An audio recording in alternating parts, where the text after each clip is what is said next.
Hello, and welcome to another edition of Ben Wolkoff Debriefs the Transition. Today we're going to try something different yet again today, and you may see some things pop up over here from time to time. Don't worry, it's all within the debrief.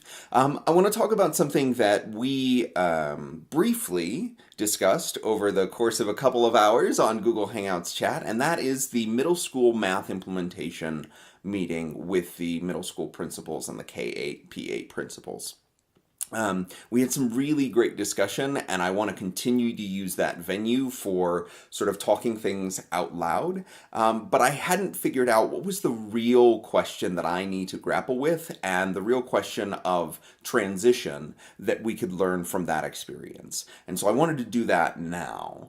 And the question that I came up with is this: why do we continue to have this overwhelming need for fairness?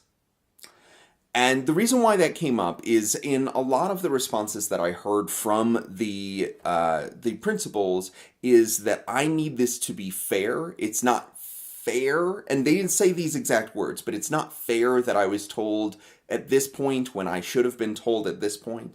It's not fair that this school gets to make this choice and I have to make this choice. All of those conversations around fairness are maybe a little bit different than the conversation between equality and equity.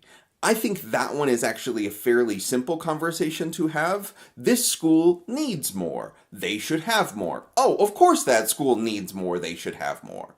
Like that, I think most people can understand because there is some calculus that you can do in your head that says students who are more highly impacted really do need more supports.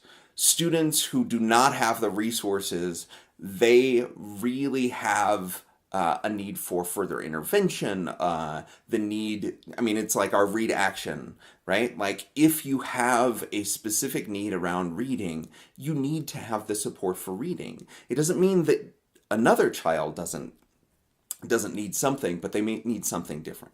That I think is okay to have as a conversation, and most people, even if they're sort of begrudging about it, they understand it at a level of, I feel this, I get it. And yet there is this ongoing need for fairness. And I hearken it back or liken it to my own need for fairness when I was a kid. I have an older brother and a younger brother, and when they got something I didn't get, it wasn't fair. When they were treated in a different way than I was, it wasn't fair. And this doesn't just live in our childhood, and we see it every day on the playground or we see it in classrooms. The fairness need is something that is really acute and continues to persist even into adulthood. Both of my brothers had the opportunity to visit Florida together with their families, with my parents, and we just couldn't go because it wasn't fiscally available to us. It wasn't a good schedule for us, and there was a moment where I had to convince myself that this is something that this fairness feeling, this, oh, it's not fair that those kids and my brothers get to go and do that. And yet it is fair. It is absolutely 100% fair that we have an opportunity to work individually on exactly what a need consists of, and then we support that need. Fairness is getting what you need when you need it. And I think if we can support the conversations along around sort of diffusing the general feeling of it's not fair by pointing out the need that you have is being supported. And when it is truly unfair, that we call it out and we say, yeah, that is unfair. And it will feel that way, but we can move forward from it. We can support you in this. We can create something that is going to be equitable and is going to feel fair for you and your teachers and that's what we can do. That's what we have the ability to do.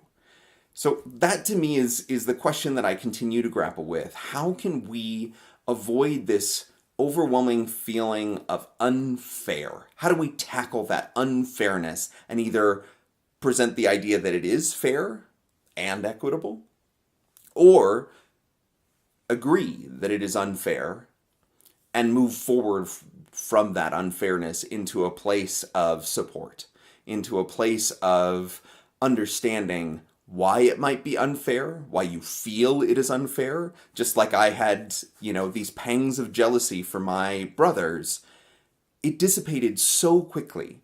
It was so easy to not just convince myself that it was something that was fair, because I didn't actually want to go to Florida for a week and take off, and that to me would not have felt like what I needed at that moment, what my wife and my kids might have needed it, but what they needed at that moment. It is fair, but we have to stop thinking about fairness as this playground type of fairness. You have that, I need that. You're treated this way, I'm treated this way. It is about equity, but there's something more than that, because it is a feeling that we have that we need fairness. And I don't know how to fully tackle that, but I wanted to think it through. How can we support people in either feeling that things are more fair, or in moving forward in the unfairness of it all? And so that's what I want to think about with you. Let me know what you think. Hopefully you have a great day of teaching, learning, leading, and creating.